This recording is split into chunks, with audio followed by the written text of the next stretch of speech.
We both listened closely as our hands drifted towards our guns. A small whimper, barely audible. "There," I said, pointing to a small arm jutting out from beneath a rotting corpse.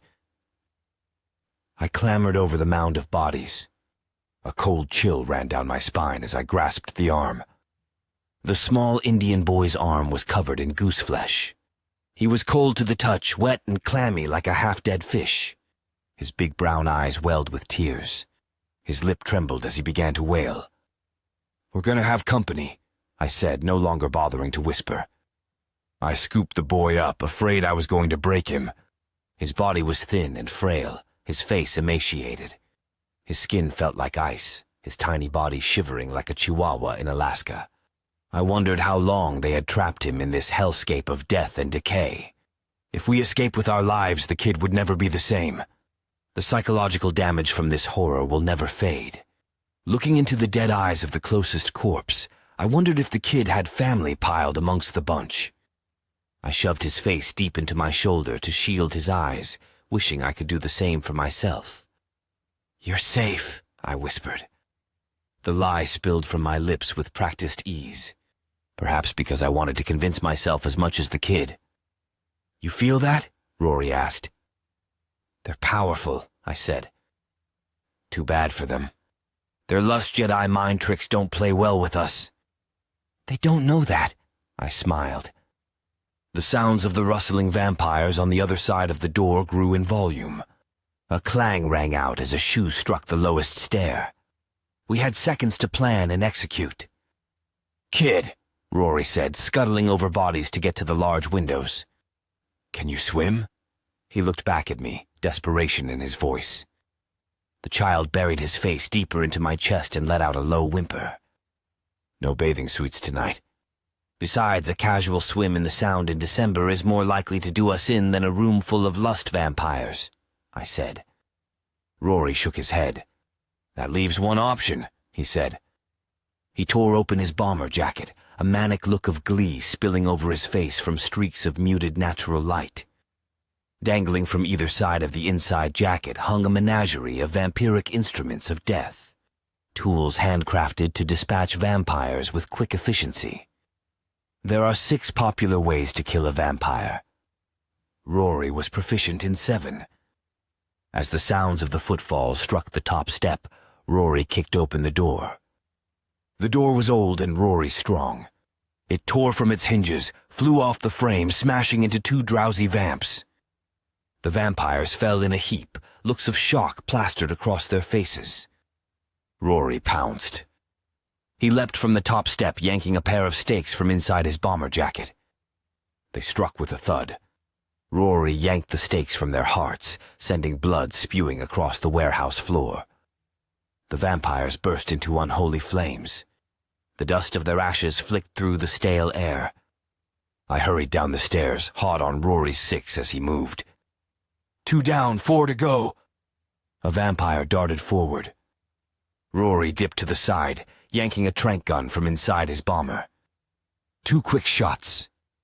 A vampire 2 feet away burst into flames, his ashes rising to the rafters. 3 down, 3 to go.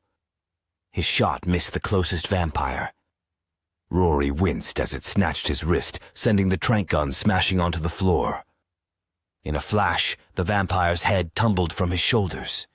It landed with a grotesque thud, rolled twice, then burst into flames. 4 down, 2 to go. Rory flicked the blood from his wakizashi. The mini katana gleamed with crimson as Rory slashed toward the remaining 2. They backed up cautiously, confused by their lack of persuasion. Lust vampires were strong, but were heavily reliant on their preternatural gifts of persuasion. Most humans would swoon at their feet as they fed on their sexual desires. Fortunately for us, our father was a hunter. From an early age, Dad taught us how to deal with all manner of the supernatural.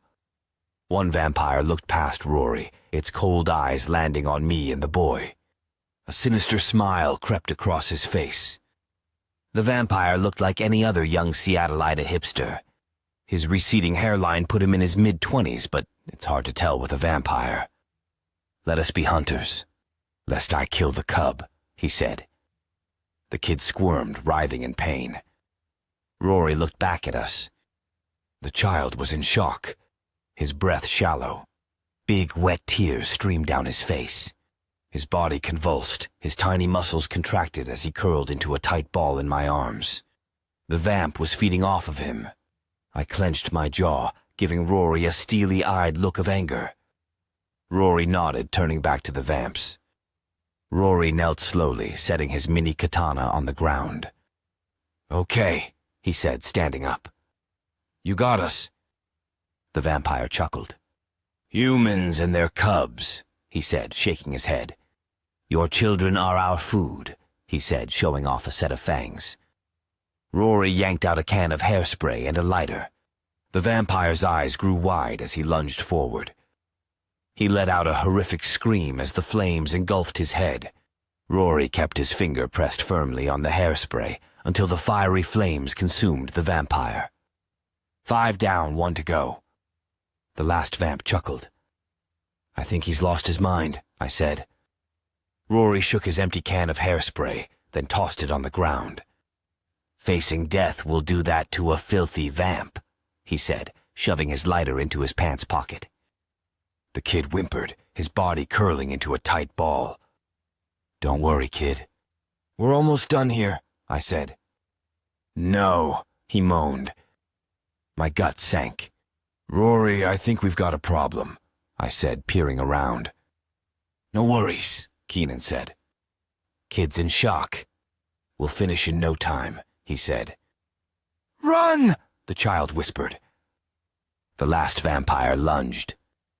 He was fast, his fangs stopping inches from puncturing through Rory's carotid artery. They crashed to the ground as Rory struggled to keep him from snapping down onto his neck. I set the kid down, ran over, and soccer kicked the vampire in his face. He tumbled off of Rory, his face covered in blood. His nose sat crooked on his otherwise handsome face. "Today's a good day to die." "Sullivan's," he said, letting out a great bellow of laughter. I yanked Rory to his feet. We mirrored bewildered looks of confusion at each other. Rory's face said it all. How the hell did he know our name? And why the hell is he laughing when he's seconds from death? "Booby trap," we said in unison. The vampire stumbled to his feet as the door burst open. I scooped up the kid as we backed away, knocking into empty cots as we stumbled backwards further into the interior of the warehouse. We stopped against the back wall near the stairs as 20 lust vampires gathered into the warehouse. The hunger in their fierce eyes pierced through the distance between us. My body flushed with adrenaline as my fight-or-flight response kicked in. "Any colloidal silver left from the tranq darts?" I asked, trying in vain to mask the desperation in my voice. "No," Rory smiled. "But I've got this," he said, reaching inside his bomber jacket. "We're seriously testing this while standing in the middle of the fallout?" I asked. "If you've got a better plan, I'm all ears." I flipped open the small covering, exposing the big red button. "On 1, Rory said. 1, we shouted as the lust vampires lunged. Too late. Too much talking. Too much fucking around. The horde of lust vamps smashed into us. I dropped the kid as 4 vampires piled into me. Fangs and saliva flashed in front of me. I struggled to remain standing. Hard fists flashed out, smashing into my face and ribs. I dropped to a knee, gasping as a Birkenstock-clad foot jabbed deep into my abdomen. My vision flashed as a hammer fist exploded into my jaw. A guttural whimper of panic escaped my lips as a massive, calloused hand scooped up a head of hair, yanking my head up. I heard laughter on the edge of my consciousness. My head swam as I struggled to stay awake. I barely registered the pain, like a thinly veiled fog over my senses. A massive pair of fangs loomed over my face. They descended towards my outstretched neck. Hot breath lingered on my neck as I struggled for movement. My arms and legs refused to respond. I felt as though I was swimming 50 feet under an ocean of mud while clad in a lead suit. The mouth stopped short. Cries sprouted from all sides of the warehouse. A thunderclap of mini-explosions exploded at once. Holy water and chunks of garlic cascaded throughout the warehouse. Lust vampires screamed in terror, unable to escape their inevitable doom. Ash danced through the speckles of light trickling through the warehouse as the vampires exploded into hellfire. I stumbled to my feet, rubbing at my eyes. "Ah!" I moaned as wet garlic burned my eyes. "Here!" a tiny voice called. The kid sat cross-legged with Rory's head in his tiny lap. The detonator lay next to him, the top flipped open. I shook my head. "You saved us," I said, kneeling down to check on Rory. "My name is Shavik," he said with a shy smile.